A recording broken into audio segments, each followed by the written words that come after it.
O sea, Maite Pagaza, Beatriz Becerra, son buenísimas, son españolas, han defendido siempre la libertad. Hoy, por cierto, fijaos, Beatriz Becerra va a coincidir con Pedro Sánchez en el Parlamento Europeo, porque Pedro Sánchez va a comparecer además a mediodía, y acaba de anunciar que le va a preguntar en directo, o le va a exigir en directo, que lidere una posición clara de la Unión Europea respecto a Venezuela y que reconozca a la Asamblea y al nuevo presidente como máximas autoridades. Claro, es que ayer ya se patentizó y ayer ya se aclaró que ya hay dos poderes dentro de Venezuela. El de la Asamblea, elegido democráticamente, y el del eructador Maduro, que, bueno, yo creí que podían caer bajo, pero ya, que el presidente de la República eructe en mitad de un discurso, esto realmente es nuevo, ¿eh? Estaba a gusto el hombre. Estaba muy a gusto, claro. Bueno, es que es un cerdo, y de un cerdo solo puedes esperar eso. Oye, no, perdón, un respeto al de la vista baja, que todo es aprovechable. Maduro no es aprovechable nada. Pero es horrible. Pero eso es verdad. Yo hoy cuento en El Mundo del socialismo real, en la columna digo, el socialismo real, que era el real socialismo frente a la propaganda de la izquierda, comunista y socialista. El socialismo, la socialdemocracia, que es una ensoñación que tiene Arcadi cuando no sueña con Viagrox, la socialdemocracia no ha existido nunca en España. La socialdemocracia se define contra la Unión Soviética por parte de los alemanes, primero Kautsky, Bernstein, y luego ya en Bad Godesberg, donde ya es la vanguardia de la OTAN, con Schmidt, Helmut Schmidt, los Pershing II, etcétera, que es el que asume la defensa europea con los proyectiles americanos, pero en territorio alemán, etcétera, frente a la otra Alemania oriental, la de Honecker, el amigo de Villapalos, que tenían los SS-20 que apuntaban a Madrid y a Lisboa. O sea, que llegaban, era una cosa muy seria. La Guerra Fría, de fría no tenía nada, era una guerra. Bueno, pues Felipe, ya siguiendo la estela francesa, la estela masónica y nacionalista, golista, siempre jugaron a la equidistancia entre Moscú y Washington. Francia siempre traicionó, siempre. O sea, no agradeció que fue liberada por los americanos ni los ingleses, así hasta el discurso grotesco de Macron ante Trump el otro día. Pero en España lo que hemos tenido es un socialismo mexicano, porque los ídolos de Felipe eran Omar Torrijos de Panamá y el sistema del PRI. Yo recuerdo cuando era de extrema derecha Festringe, el día en que denuncia la financiación del caso Flick, la financiación del PSOE. Ni Flick ni Flock. Ni Flick ni Flock, dice, y además que, claro, Festringe, le llamaba tierno, le puso Festringe, decía, el señor Fisten, y hacía esas tres consonantes que solamente alguien, en fin, muy belga, como usted los puede hacer, Fisten, dice, es el que le dio a usted. Y Galeote, a la sazón, uno de los jefes de la organización, dijo, nazi corrupto, le dijo en el pasillo, vamos a fundar el PRI, nos vamos a quedar 50 años. Y ese es el proyecto. ¿Y dónde lo han conseguido realizar? En Andalucía. En Andalucía, y eso es lo que se vio ayer. Están rabiosos. Pero claro, entonces cuando llegas, lo que era una socialdemocracia, que en tiempos de Felipe hubo una parte, primera vez, pues tipo Semprún, que eran socialdemócratas, Enrique Mújica, porque venían vacunados del comunismo, lo que luego fue UPyD, que es una escisión del PSOE, que son socialdemócratas, pero claro, esos socialdemócratas no pueden admitir Venezuela, un régimen narcocomunista, con 4 millones de gente que huye a pie, que sigue huyendo a pie. Entonces que España, por desgracia, en lugar de encabezar el frente internacional para tomar el poder en Venezuela y echar a Maduro, que es que hay que echarlo por la fuerza, Brasil y Colombia lo tienen que echar, porque cada uno tiene ya 1 millón de refugiados en su frontera. Aunque solo sea por ahorrar, deberían ya echarlo.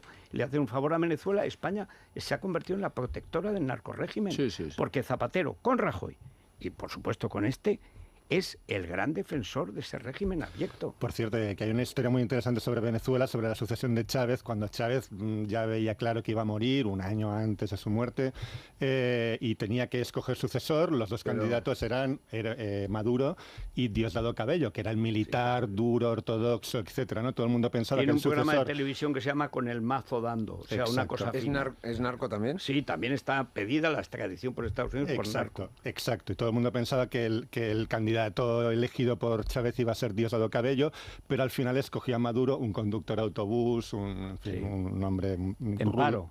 Exacto.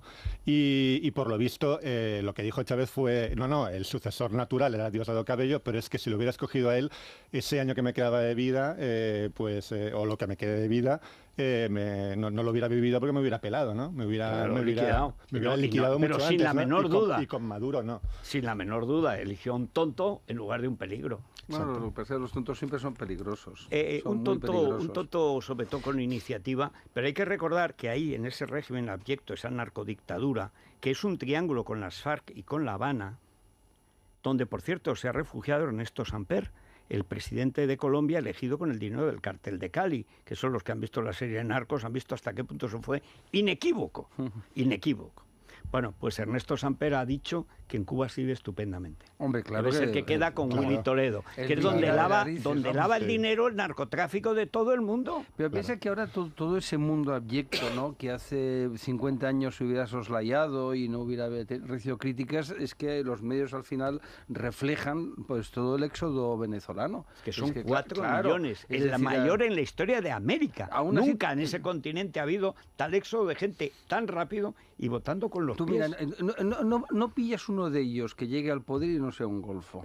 Lula, que parecía una persona absolutamente, un hombre hecho a sí mismo, un luchador, etc. Un golfo. Corrupto, tal. La Dilma, otra corrupta, ¿no? Bueno, es que era un partido de golfos. El de Ecuador, ¿os acordáis que no hablamos de él, sabes? Hombre, Correa, otro golfo, ¿no? ¿Sabes? Odebrecht. Todos Odebrecht. Es una cosa espectacular, ¿no? Es decir, y espera que llega ahora López Cobrador. Sí, hombre.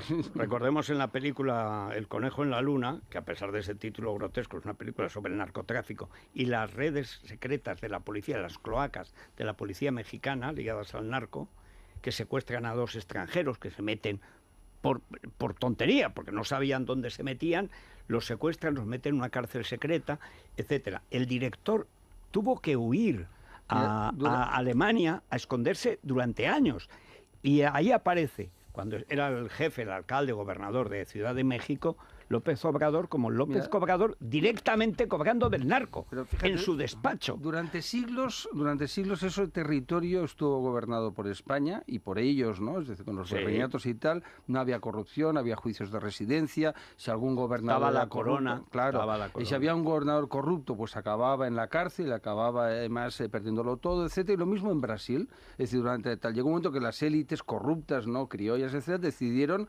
levantarse contra su rey legítimo y mira México, un país espectacular, maravilloso, rico, etcétera. Mira Venezuela, etcétera. Y todo el caudillismo, el populismo, es decir, todo este populismo de izquierdas, entre comillas, nació entonces. Y durante todos estos más de 100 años, los caudillos militares, los caudillos tal, con el narcotráfico, cada vez se han ido reinventando. Y esa es la realidad. Y luego descubrieron... América ha ido a mucho peor. Mira Cuba, lo que era la Cuba del siglo XIX. Tenía una renta per cápita mayor que España, y luego la de Italia. Como la de Batista.